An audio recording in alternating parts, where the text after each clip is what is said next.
താഴെചൊവ്വ കിഴുത്തള്ളി ഓവുപാലം ചാലക്കുന്ന് ബൈപ്പാസിലേത് ദുരിതയാത്ര. കുണ്ടും കുഴിയും നിറഞ്ഞ റോഡിലൂടെയുള്ള യാത്ര ഏറെ അപകടം നിറഞ്ഞത്.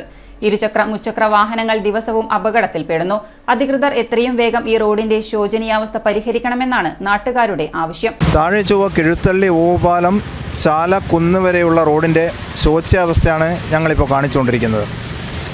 തീർച്ചയായും ഇത് വളരെയധികം അപകടം ഉണ്ടാക്കുന്ന ഒരു സംഭവമാണ്.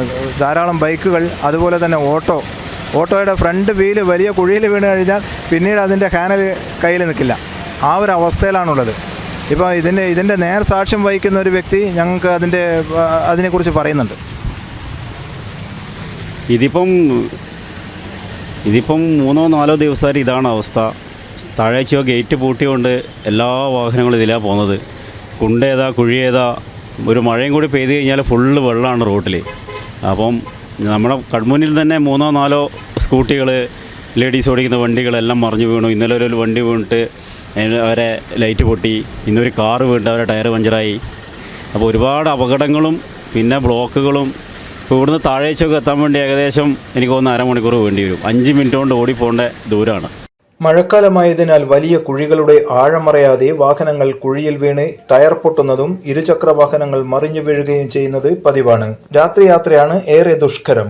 വലിയൊരു അപകടം സംഭവിക്കാതിരിക്കാൻ റോഡിലെ കുഴികൾ എത്രയും വേഗം നികത്തി റീടാറിംഗ് ചെയ്യണമെന്നാണ് നാട്ടുകാർ ആവശ്യപ്പെടുന്നത്. താഴെചൊവ്വ റെയിൽവേ ഗേറ്റ് അടച്ചു കഴിഞ്ഞാൽ സ്വകാര്യ ബസ്സുകളുടെ മരണപ്പാച്ചിലാണ് ഇതുവഴി ഉണ്ടാവുക.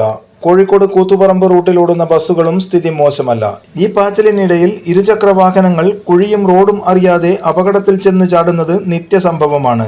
മണിക്കൂറുകളുടെ ഇടവേളകളിലാണ് പല വാഹനങ്ങളും അപകടത്തിൽപ്പെടുന്നത്. കനത്ത മഴയുള്ള ദിവസങ്ങളിൽ ഇന്റർലോക്ക് ചെയ്ത നടപ്പാതകളിൽ വരെയും വാഹനങ്ങളുടെ നീണ്ട നിരയുണ്ടാവും. ഇതുവഴിയുള്ള കാൽനടയാത്ര ചിന്തിക്കാൻ പോലും പറ്റാത്തതാണ്. നാട്ടുകാരുടെ ആവലാതി അധികൃതരുടെ ശ്രദ്ധയിൽപ്പെട്ടിട്ടുണ്ടാവുമെന്ന് കരുതുന്നു. ഇനി അതല്ല, ഇങ്ങനെ വാഹനങ്ങൾ വീണും മറ്റും പരിക്കുകൾ മാത്രമാണെന്ന് കരുതി നിസ്സാരമായി തള്ളിക്കഴിഞ്ഞാൽ ചിലപ്പോൾ ജീവൻ തന്നെ പൊലിഞ്ഞേക്കാം. അപ്പോഴേ കണ്ണു തുറക്കുള്ളൂ എങ്കിൽ ഒന്നും പറയാനില്ല.